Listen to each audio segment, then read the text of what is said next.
What's up? This is Bobby with Grub Mug Concrete, and we're back. Today we are capping concrete. You always hear people talking about no cap and cap. Well, today I'm going to show you the proper way to put concrete on top of other concrete, aka capping.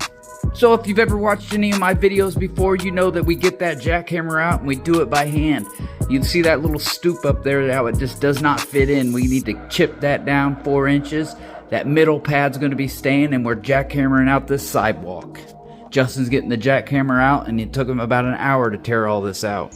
You know I can't use that jackhammer because I'll get that band tamper. So the customer was nice enough to paint white lines exactly where we needed to dig. So we dug it all out while Justin did the jackhammer, and we loaded it all into the dump trailer. I just loaded the dirt to the front and the concrete to the side. If you're a residential concrete contractor, you probably know somewhere to dump for free. And that's exactly what we did. Is I know a guy that is filling up a pond, and we got to dump all this in it for free. That's something you need to look for if you're a contractor or wanting to get into doing concrete. Justin's bringing the last one up. Here's that stoop I was talking about. We had to chisel down 4 inches. So Justin's chiseling it down, and here's the dump trailer completely full, and all the dirt's dug out up here. So now we're ready for some fill and some forms. Here we are setting the forms up there. If you notice, you can see the holes in the concrete. What I did is I took a hammer drill and drilled all the way through the concrete so we could set that form. And just make sure you waller it out enough so you can pull your stake pretty easily.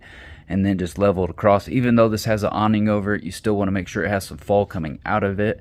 Here we are putting a curb up. We actually put that scab on the wrong side, but there's going to be a curb up against that wall, and the sidewalk will be 4 inches below that on the other side to the left where Justin's at. By the way, we did change out that scab and those stakes to the other side.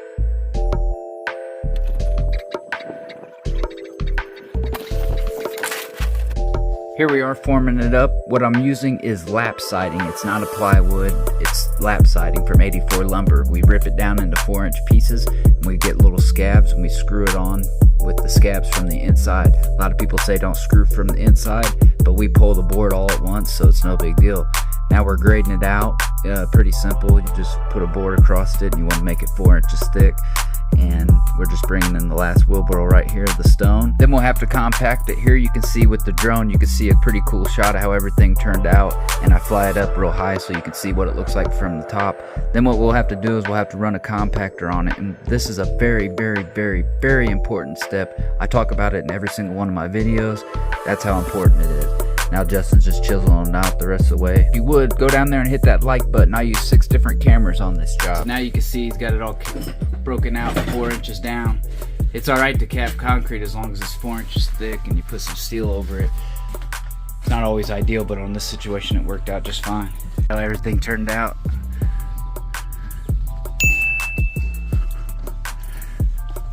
We're going to be wheelbarrowing it, so we got this ramp in here.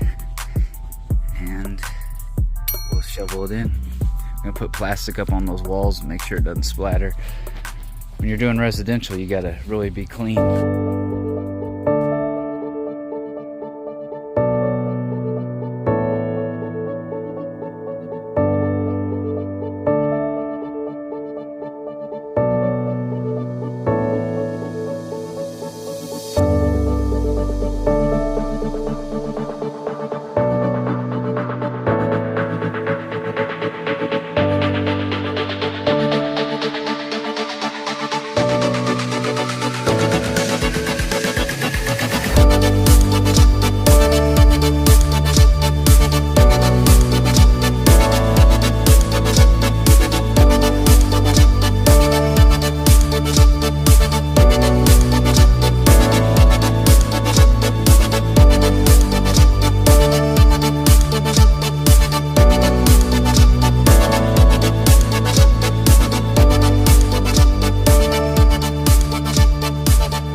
Go ahead, I'll get it come on.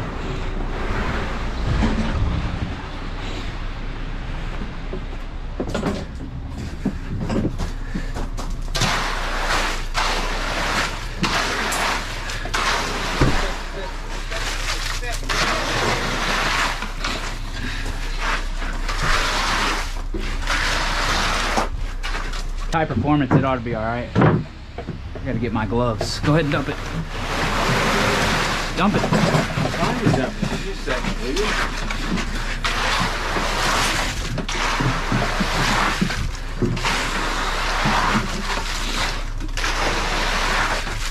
One thing I wanted to talk to you guys about is those short videos I'd be posting. If you don't like them, don't click on them. It's not going to change the long form content that I make, but on this platform, YouTube, you have to be consistent to grow. So that's just one way I stay consistent. You're good.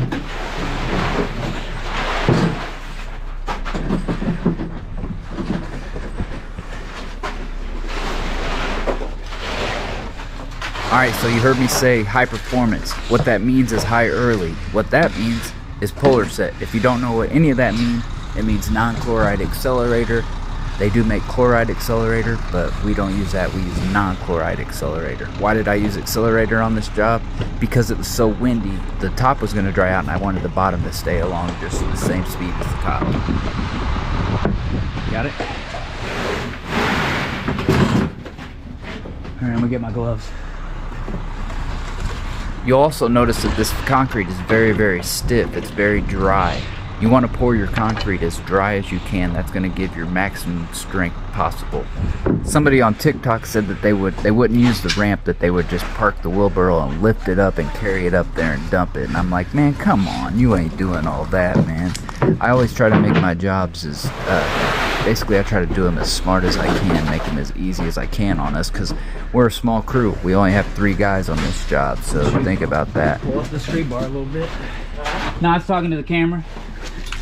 Yeah, it was kind of a pain in the butt ripping down the ramp, but it was well worth it. You know, we didn't have to lift up wheelbarrows and carry them up there or shovel it in from a distance, so this worked out great. This is going to be a little bit different of a video. It's basically going to be, I'm going to show you the whole first part of this pour in one clip with my GoPro so you guys can get my perspective and see what it's like in my shoes.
That's enough up here after that. I'm gonna start taking apart this ramp real quick. Yeah.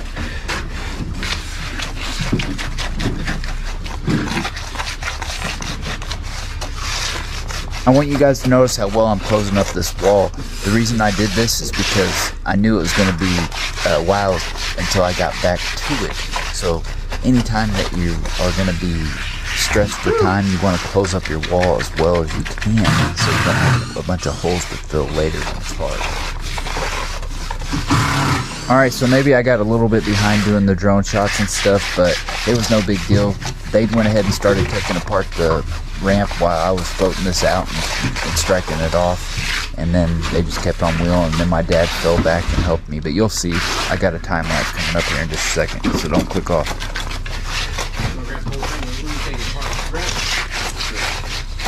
Don't we need it to get over into this part? I figured we'd blow some of it. Yeah, just dump it off that. But put a couple gallon in it, or Actually, you can put a little bit around there, but then put a couple gallon in here in a minute. All right, so you heard me say put a couple gallon in. That's because we're getting ready to hit the sun, the shade line. We're not going to be in the shade anymore, so I know it's going to be going faster. So plus every minute that concrete truck sits there, that concrete goes faster and faster when it hits the ground. Here me and my dad are getting rid of the ramp, and we're going into the time lapse. I can't do anything until I get more mud in here. Just right there where my footprints are. Yep. All right, so you notice that I'm floating around the edges. We're striking it off. Normally we cut a 45-degree angle on the bottom of that 2x6 that I'm floating under right there, but we didn't get a chance to on this one, but that just helps you get your float underneath of it. But you do notice that I float the outsides before I strike off, and I also reach back and I float the stuff that's in the shade right now. I also had that board sitting up against the wall on that. Believe it or not, that helped because that's in the sun, and whatever's in the sun, especially on a wall, is going to be baking hot. So anytime you have a cold joint or anything like that, you can put plywood over the top of your concrete, and it actually will cool down the concrete. Basically, the sun won't be hitting it. It'll be like it's in the shade. So if you ever run out of concrete and you're waiting on the concrete truck to get back, flick a little water on that cold joint, put a little plywood over it, and wait for that concrete truck to get there. And when that truck gets there, cut it back and then walk it in, and you'll be just fine. Look back up on the wall, you notice I put that board back on there, basically so it's in the shade. Now I'm striking this all the way back around, floating around where my luan is, and then I think my dad's going to come back, he floats it out, and then he'll get the bull float out and start bull floating it. Justin's going to continue to bring us some concrete back up there. And my dad, he's pretty much done wheeling. He's going to help me out for the rest of the time, basically just down to one wheelbarrow. That's basically how it goes with any job. You're going to be getting down to the nitty gritty, and you don't want to have a bunch of extra concrete. So scrape out your chutes and bring in your last wheelbarrow. All right, we just got it all down. Now I got to finish it. I got to get that board off of it ASAP, and I got to bull float the rest of this. Not too bad. Justin's bringing the last wheelbarrow right now.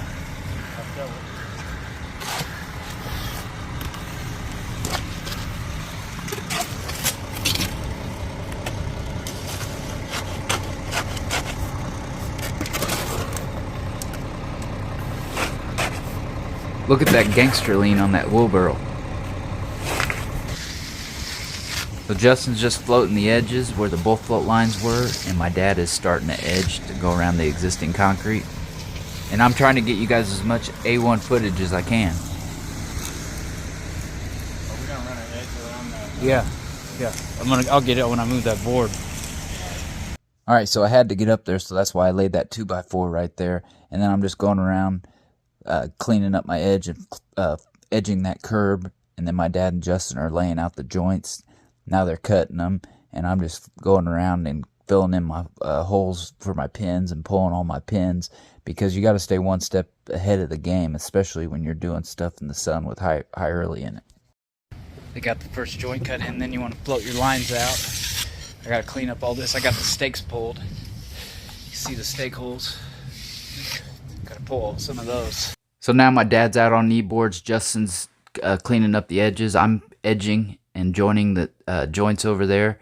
Here's a aerial view of, you can see how this was just barely previous right before that. The wind was blowing so strong it was blowing my drone all around, so that just gives you an idea of how crispy the top got, and that's why we needed that high early in it. I know it doesn't make a lot of sense to make it go even faster, but it's basically making the bottom go faster. I hear that guy out on the West Coast talking all that smack about if you don't have this, you're not a true concrete guy or whatever, man. Don't listen to that guy, man. Look, when you're first getting into concrete, you're not going to have a bobcat. You're not going to have a breaker. You're not going to have all this. But what you will have is you will have enough money to rent you a jackhammer, or you'll have some hand tools, basically, and you probably have some buddies that know how to do concrete. So get them out there and have them help you out. And, you know, we're in time, work up to that jackhammer on or bobcat breaker. Work up to buying you a little handheld jackhammer, however you want to do it. But, you know, it's not all unicorns and butterflies out here. Another thing that you're going to have is you're going to have the knowledge of, you're going to know how to use a hand trowel or a hand float. You're going to know how to cut joints. You're not going to have to hire day finishers because you do know how to do concrete. One thing you're definitely not going to have, you're not going to have a concrete pump starting out right at the beginning. But I guarantee you'll be able to buy a couple wheelbarrows and you'll be able to wheelbarrow it, and that's kind of where I'm at right now. Here the driver is washing out, getting his truck all cleaned out. So if you've never seen an up close and personal view of the top of a concrete truck, here you go. This driver's super cool. But back to what I was saying, I have enough money saved up where I could buy a piece of equipment and a bobcat breaker, but I don't know if I really want it. So I'm just keeping my options open. I do want to get into some crypto, believe it or not. Yeah, I do want to get into some crypto, and I'm going to get into some crypto. But we're just pulling these face boards off and getting it finished out. You see I got that little hand brush. You want to always have one of those when you're doing a round or when you're brushing faces like that. Sometimes when you're cutting joints and faces and on any concrete that's hard, you'll have to get like a little hammer and tap your joiner into the concrete to get the joint to cut in. And then we got lucky that there was some shade behind that. Now I'm just pulling that other face board off. Here's how it's all looking so far. I gotta still go up there and do all that. And that stuff was hard, I'm telling you, man. We had to go up there. I didn't even get a bull float on that. I just reached out with my Darby when we were pouring it out. But all in all, it turned out pretty good. I did broom that the other direction up there, and I was going to cut a saw cut right there. We got a nice light broom finish on it, and the customer was tickled to death. Here's what it turned out like, guys. A lot of hard work. That 1% high early ain't no joke. Sometimes you guys call it polar set. I've heard other people call it that. This stuff's no joke. But it didn't turn out too bad. If you like concrete work and construction work, give us a follow. Hit that subscribe button, please.